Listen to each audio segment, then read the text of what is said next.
Kuna breaking news hapa kuhusu mpasuko mkubwa ndani ya serikali ya Samia Suluhu Hassan. Mpasuko ambao umejidhihirisha hadharani kupitia mabadiliko mazito yaliyotangazwa hapo jana. Makala hii inakueleza kwa kina kuhusu mpasuko huo na ulivyojidhihirisha hadharani kupitia mabadiliko yaliyotangazwa hapo jana. Makala inaanza kwa kuelezea kuhusu hayo mabadiliko ya jana, kisha itajadili kila jina muhimu lililokumbwa na mabadiliko hayo. Kwa hiyo katika mabadiliko hayo, aliyekuwa waziri wa mambo ya ndani George Simbachawene ametimuliwa na nafasi yake imechukuliwa na Patrobas Katambi ambaye kabla ya wadhifa huo wa kuwa waziri wa mambo ya ndani alikuwa naibu waziri wa viwanda na biashara. Mabadiliko mengine ni Profesa Palamagamba Kabudi, yeye ameteuliwa kuwa waziri wa nchi ofisi ya Rais, Ikulu, kazi maalum. Nafasi hii mtakumbuka huko nyuma ilikuwa ikishikiliwa na George Mkuchika ambaye ameshikilia kwa muda mrefu wakati wa Magufuli na hivi alivyoingia madarakani Samia, lakini kulitokea mabadiliko ya kisheria mwaka 2023 kuhusu nafasi ya waziri anayehusika na masuala ya idara ya usalama wa taifa, kwa sababu hii portfolio ya waziri wa nchi ofisi ya Rais kazi maalum ni kiungo kati ya rais na idara ya usalama wa taifa. Taelezea kwa kifupi zaidi baada ya kutaja mabadiliko mengine yaliyojiri hapo jana. Kwa hiyo Kabudi ndio hivyo ameteuliwa kuwa waziri wa nchi ofisi ya Rais, Ikulu, kazi maalum, lakini kabla ya uteuzi huo alikuwa waziri wa habari, utamaduni, sanaa na michezo, nafasi ambayo sasa amekabidhiwa Paul Makonda maarufu kama Bashite. Kwa hiyo Bashite amechukua nafasi hii akiwa amepata promotion kwa sababu alikuwa naibu waziri katika wizara hiyo. Kulikuwa na manaibu waziri wawili katika wizara hiyo iliyokuwa chini ya Kabudi. Kwa hiyo Kabudi ameondolewa kupelekwa Ikulu na nafasi yake imechukuliwa na huyu Daudi Albert Bashite au kwa jina analotumia la Paul Christian Makonda. Vile vile nafasi ya Katambi ambaye sasa ameteuliwa kuwa naibu waziri wa mambo ya ndani imechukuliwa na Dennis Lazaro Londo. Kwa hiyo huyu alikuwa naibu waziri wa mambo ya ndani, sasa amehamishiwa kuwa naibu waziri wa viwanda na biashara. Pia kuna mtu ameteuliwa kuingia kwenye hii cabinet ambayo kwa mara ya kwanza amekuwa naibu waziri wa mambo ya ndani. Huyu anaitwa Ayub Mohamed Mahmud, ni mbunge wa kutoka Zanzibar huko. Ndio atakuwa naibu waziri wa mambo ya ndani akiwa ni naibu wa Katambi. Kadhalika kuna mhandisi Zena Ahmed Said ameteuliwa kuwa balozi. Huyu alikuwa katibu wa Baraza la Mapinduzi kule Zanzibar kwa muda mrefu toka 2021 hivi. Mwingine ambaye amekumbwa na mabadiliko hayo ni waziri Rajabu Salum. Huyu mnamfahamu, amekuwa ni msaidizi binafsi wa Samia kwa muda mrefu tangu aingia madarakani, lakini wana historia ya muda mrefu tangu bunge la katiba na katika hatua mbalimbali za uongozi wa Samia. Huyu amekuwa ni mtu wake wa karibu, sasa ameteuliwa kuwa balozi. Mwingine aliyekumbwa na mabadiliko hayo ni Meja Jenerali Mbaraka Naziad Mkeremi ambaye ameteuliwa kuwa balozi. Huyu ni mkuu wa intelijensia jeshini, yani jeshi lina kitengo chake cha usalama inaitwa military intelligence, na huyu Meja Jenerali Mbaraka Naziad Mkeremi ndio alikuwa mkuu wa kitengo hicho. Wengi wenu mtakuwa mnamkumbuka kwa huyu aliwahi kuwa ADC wa JK Kikwete na baadaye akawa ADC wa Magufuli kwa muda fulani. Lakini huyu kwa kabla ya hii nafasi ya ubalozi alikuwa ni mkuu wa intelijensia jeshini.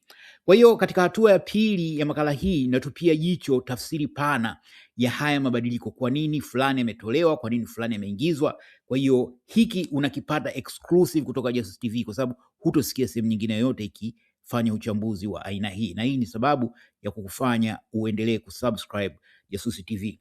Kuhusu Simba Chawene, ni muhimu kutambua kwamba Simba Chawene ni mwanasiasa mkongwe katika siasa za Tanzania.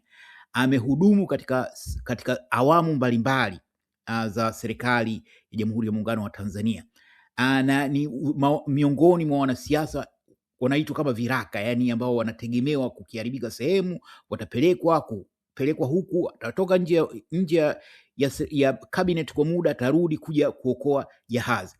Na hii ndiyo moja ya sababu iliyopelekea Simba Chawene kuteuliwa na Samia kuwa waziri wa mambo ya ndani baada ya uchaguzi mkuu fyongo uliojiri hapo Oktoba 29, ambapo Samia alijitangaza kuwa ameshinda kwa 98%, lakini mnafahamu maovu makubwa yaliyojiri kuanzia Oktoba 29. Maelfu ya Watanzania waliuawa, ambapo idadi inadaiwa kuwa ni zaidi ya watu 10,000. Kwa hiyo jeshi la polisi lilihusika moja kwa moja na uchinjaji wa Watanzania hao kwa amri ya Samia Suluhu Hassan. Kwa hiyo ilitarajiwa kuwa waziri wa mambo ya ndani awe mtu ambaye anaweza msukosuko, kwanza kutokana na fallout iliyotokea kuanzia Oktoba 29, lakini ukweli kwamba bado operation hizi za kuteka watu, kubaka watu, kulawiti watu na kuua watu zinaendelea mpaka muda huu. Kwa kiasi fulani mtangulizi wa Simba Chawene, Innocent Bashungwa, alitolewa kwa sababu hizo hizo za kuhusiana na Oktoba 29. Na yeye mustakabali wake unaelezwa kuwa uko mashakani kwa sababu hawa ni watu wenye ushahidi muhimu. Sasa kwa nini Simba Chawene ametolewa katika wizara hii? Kuna maelezo ya aina mbili. Taarifa ambazo Jasusi TV haijazithibitisha zinadai kwamba Simba Chawene aliandika barua ya kutaka kujiuzuru. Miongoni mwa sababu zinazodaiwa ni kwamba kulikuwa na kama insubordination ndani ya jeshi la polisi alilokuwa akiliongoza, kwa sababu jeshi la polisi liko ndani ya wizara ya mambo ya ndani. Kwa hiyo inadaiwa kuwa amri alizokuwa akitoa kama waziri zilikuwa zinapuuzwa na watendaji wa jeshi la polisi. Hiyo ni taarifa, lakini Jasusi TV haijajiridhisha kama kuhusu ukweli wake, lakini inahitaji kwa sababu ni moja ya taarifa. Lakini ya pili ambayo Jasusi TV imejiridhisha ni ukweli kwamba Simba Chawene alijaribu kuleta mabadiliko ndani ya jeshi la polisi. Katika muda mfupi aliokuwepo katika wizara hiyo, alijitahidi kwa kwanza kuelewa kilio cha Watanzania kuhusiana na jeshi la polisi.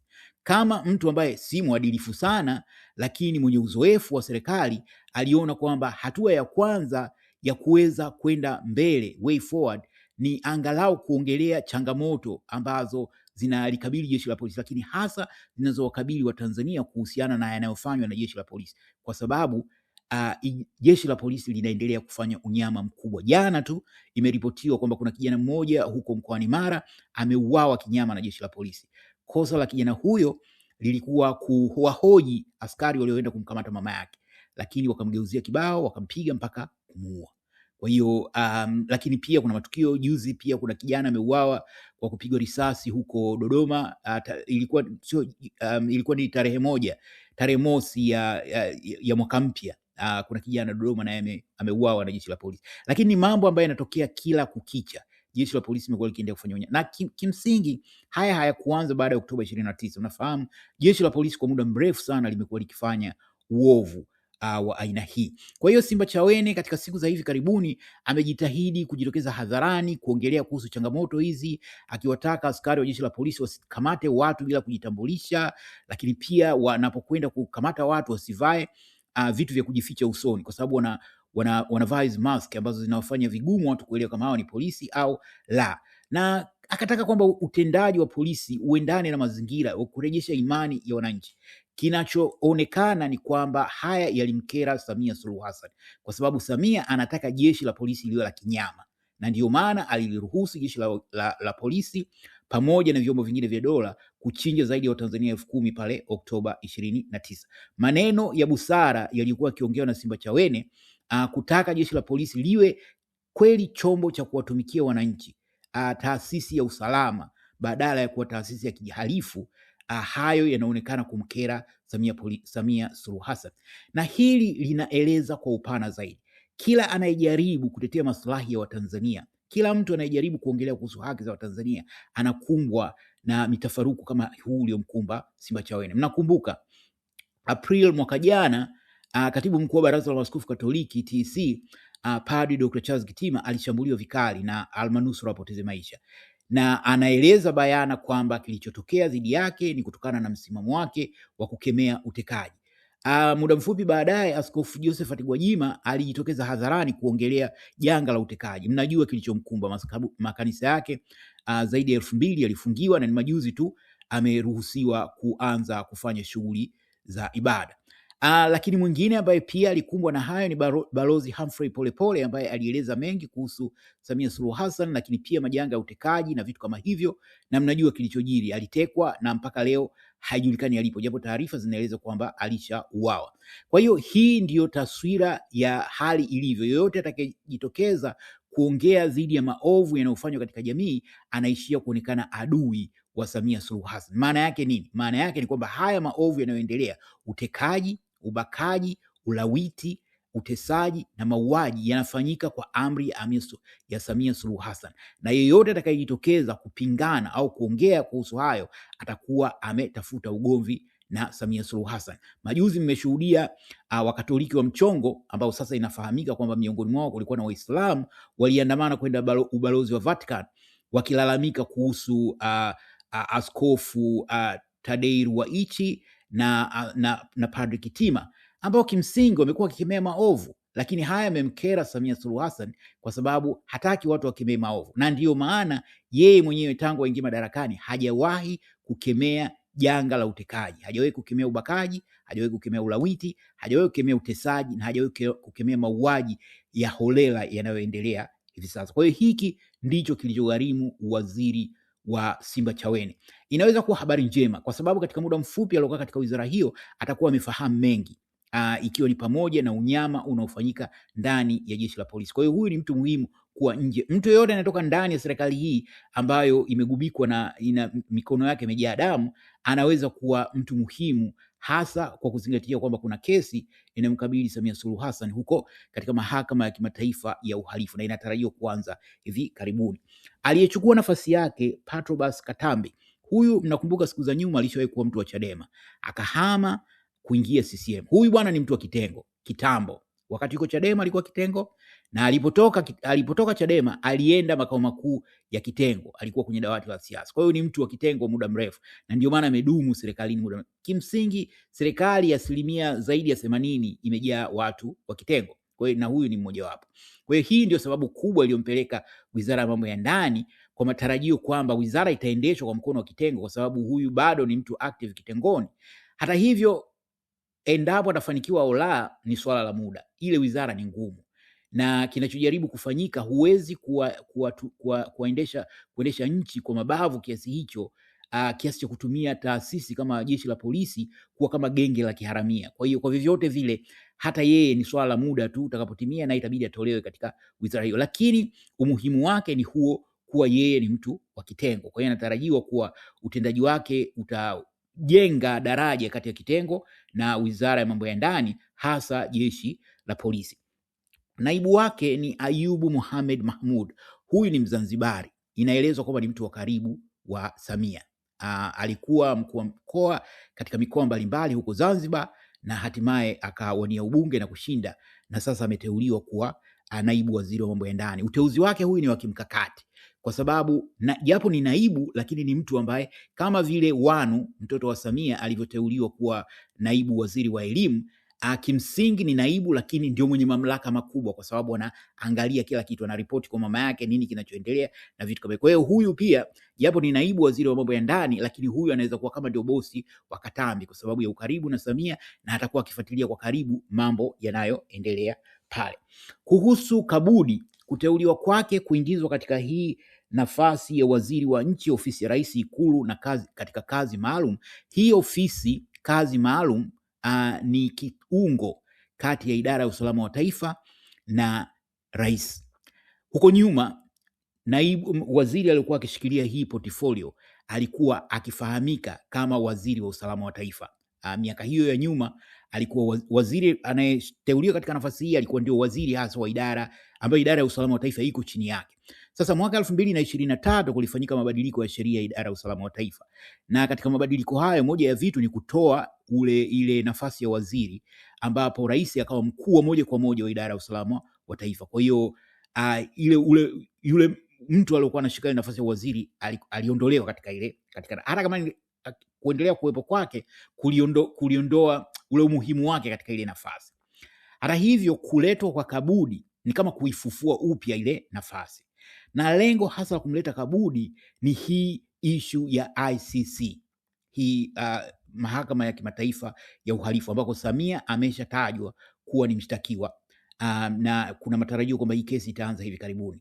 Sasa uwepo wa pale wa Kabudi una nafasi mbili za msingi. Kwanza, kwa sababu ni mbobezi wa kisheria, kwa hiyo kuangalia namna ambavyo anaweza pengine kunusuru idara ya usalama wa taifa kwa namna moja au nyingine katika hilo swala la ICC. Lakini pia kwa sababu rais kwa sasa ndio mkuu rasmi wa idara ya usalama wa taifa, yeye uwepo wake pale una bridge hizi nyadhifa mbili, nafasi ya uraisi pamoja na idara ya usalama wa taifa. Kwa hiyo itakuwa ni nyenzo muhimu, lakini hasa ni kuhusiana na hiyo changamoto ya ICC ambayo inatarajiwa kuanza hivi karibuni. Kwa hiyo hasa hiyo imekuwa ndio sababu iliyopelekea kuteuliwa katika nafasi hiyo.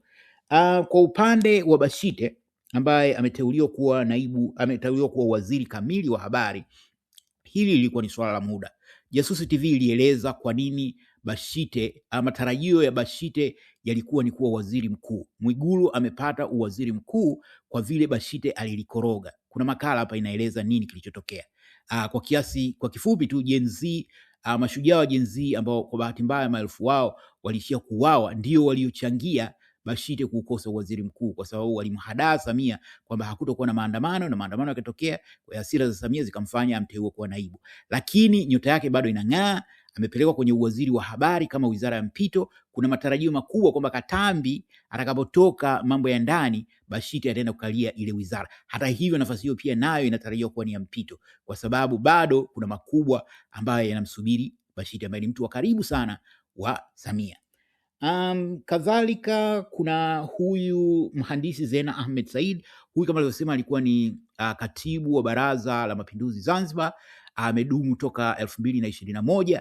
Kuna uwezekano akaja kuwa msaidizi wa Samia, na hii inahusiana na Waziri Rajabu Salum kuteuliwa kuwa balozi, kwa maana ya tafsiri ni kuwa ametolewa kwenye nafasi ya katibu binafsi wa rais.